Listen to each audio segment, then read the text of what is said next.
Hello दोस्तों, sure success classes में आपका स्वागत है। मैं हूं अनिल सर और आज आपके सामने क्लास 10 के पोएट्री के पहले लेसन द फाउंटेन के बारे में हम लोग थोड़ा डिटेल में पढ़ेंगे, उसका संदर्भ जानेंगे। ठीक है दोस्तों, हमारे चैनल में सभी विषय पढ़ाई जा रही हैं। इस समय फिजिक्स हो गया, क्लास 12 का केमिस्ट्री, मैथ और 10 का भी सभी विषय पढ़ाई जाएगी। इसलिए हमारे चैनल को आप सपोर्ट कीजिए, ज़्यादा से ज़्यादा शेयर कीजिए, सब्सक्राइब कीजिए। चलिए दोस्तों, आइए अब हम लोग अध्ययन करते हैं क्लास 10 के पोएट्री के पहले लेसन द फाउंटेन का। ठीक है, चलिए आइए देखिए। पोएट्री जो है द फाउंटेन, जिनके कवि जिन हैं जेम्स रसेल लॉवेल, इन्होंने ये कविता जो है लिखी है। ठीक है, द फाउंटेन एक प्रेरक कविता है और कवि इस कविता में फव्वारे की 3 भिन्न परिस्थितियों का वर्णन करता है कि फव्वारा किस प्रकार हर मौसम में अपना कार्य जो है निरंतर करता रहता है, जारी रखता है। ठीक है, चलिए दोस्तों टेक्स्ट का अध्ययन करते हैं। स्टैंजा 1 है आपका, देखिए। Into the sunshine full of light leaping and flashing from morn till night. Into the sunshine, कवि जो है फव्वारे को देखकर कहता है सूर्य के प्रकाश में। इनटू द सनशाइन मतलब सूर्य के प्रकाश में, फुल ऑफ लाइट मतलब प्रकाश से भरा हुआ, यानी सूर्य के प्रकाश में फव्वारा जो है लीपिंग एंड फ्लैशिंग। लीपिंग का मतलब होता है उछलता है, फ्लैशिंग उछलता और कूदता है। फ्रॉम मॉर्न टिल नाइट मतलब सुबह से लेकर रात तक। कवि फव्वारे को देखकर कहता है कि फव्वारा सूर्य के प्रकाश में सुबह से लेकर रात तक जो है उछलता और कूदता है। ठीक है, ये पहले स्टैंजा का था। दूसरे स्टैंजा का देखिए। इनटू द मूनलाइट, अब कवि जो है फव्वारे को देखकर कहता है कि इनटू द मूनलाइट मतलब चंद्रमा के प्रकाश में, वाइटर देन स्नो, वाइटर का मतलब होता है सफ़ेद, देन मतलब होता है अपेक्षा और स्नो का मतलब होता है बर्फ। कवि जो है जब फव्वारे को देखकर कहता है कि फव्वारा जो है चंद्रमा के प्रकाश में बर्फ की अपेक्षा अधिक सफ़ेद दिखाई देता है। Wavings of flower like when the winds blow, अब कवि कहता है जब हवा चलती है, ब्लो का मतलब होता है बहना, विंड्स का मतलब होता है हवाएं और व्हेन का मतलब होता है जब हवा चलती है तो वेविंग्स ऑफ फ्लावर लाइक, तो फव्वारा जो है फूलों की तरह हिलता हुआ प्रतीत होता है। वेविंग का मतलब होता है हिलना। ठीक है, एक बार फिर से देखिए। इनटू द मूनलाइट मतलब चंद्रमा के प्रकाश में, वाइटर देन स्नो बर्फ की अपेक्षा अधिक सफ़ेद दिखाई देता है। Wavings of flower like when the winds blow, और जब हवा चलती है या बहती है तो वह फूलों की तरह हिलता हुआ दिखाई देता है। देखिए कवि जो है अलग अलग परिस्थिति में फव्वारे का वर्णन कर रहा है। ठीक है, आगे देखिए तीसरा स्टैंजा।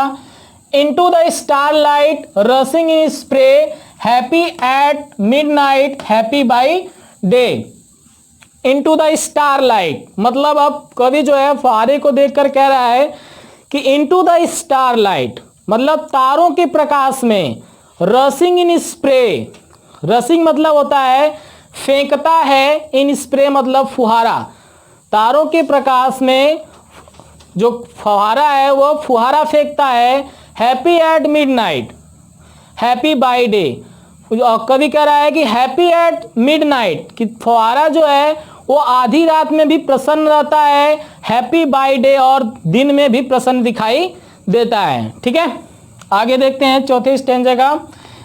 एवर इन मोशन मतलब फव्वारा जो है सदैव गति करता रहता है। ब्लीसम एंड चियरी, और फव्वारा इस गति में सदैव गति करता रहता है और वह प्रसन्न और आनंदित दिखाई देता है।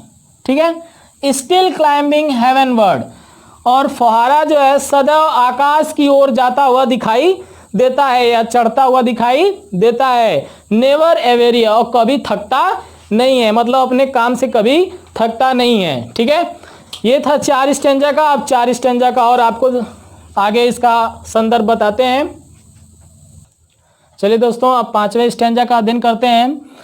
देखिए, ग्लैड ऑफ ऑल वेदर्स अब कवि जो है फुहारे को देखकर कहता है कि ग्लैड ऑफ ऑल वेदर्स, कि फुहारा जो है, ग्लैड का मतलब होता है प्रसन्न, ऑफ ऑल वेदर्स मतलब सभी मौसम में, फुहारा सभी मौसम में प्रसन्न दिखाई देता है, स्टिल सीमिंग बेस्ट और सबसे अच्छा दिखाई देता है, अपवर्ड और डाउनवर्ड मोशन दाई रेस्ट, कभी अपवर्ड और डाउनवर्ड, फुहारा कभी ऊपर की तरफ पानी फेंकता है, कभी नीचे की तरफ पानी फेंकता है, मोशन दाई रेस्ट गति करना ही उसका क्या है, विराम है सॉरी दोस्तों, गति करना ही उसका आराम है।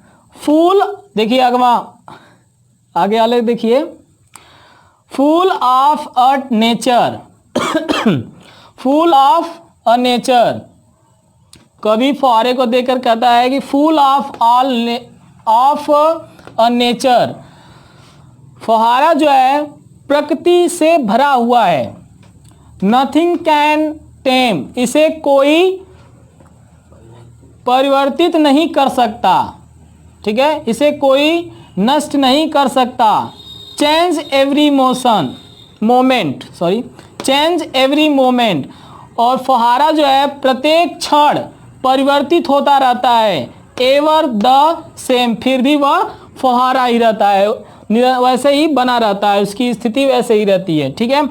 चलिए दोस्तों सातवें स्टैंजा का अध्ययन करते हैं।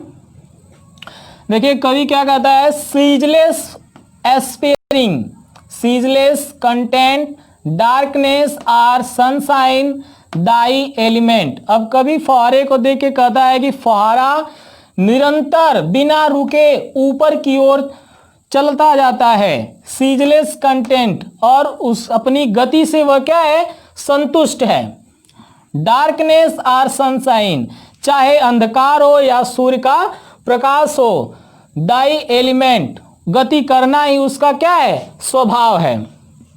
आगे देखिए 8वें स्टैंजा का, अब कवि फुहारे को देखकर संबोधित कहता है कि ग्लोरियस फाउंटेन, हे शानदार फुहारा, let me my heart be, तुम्हारी तरह मेरा हृदय भी है, फ्रेश ताजा, चेंजफुल परिवर्तनशील और कांस्टेंट मतलब स्थिर, अपवर्ड लाइक दी मतलब तुम्हारी तरह। अब फुहारे को देखकर कवि कहता है कि ये शानदार फुहारे, तुम्हारी तरह ही मेरा भी हृदय कैसा है, ताजा है, परिवर्तनशील है और स्थिर है। ठीक है दोस्तों, तो ये क्लास 10 की कविता खत्म हो गई है आपकी।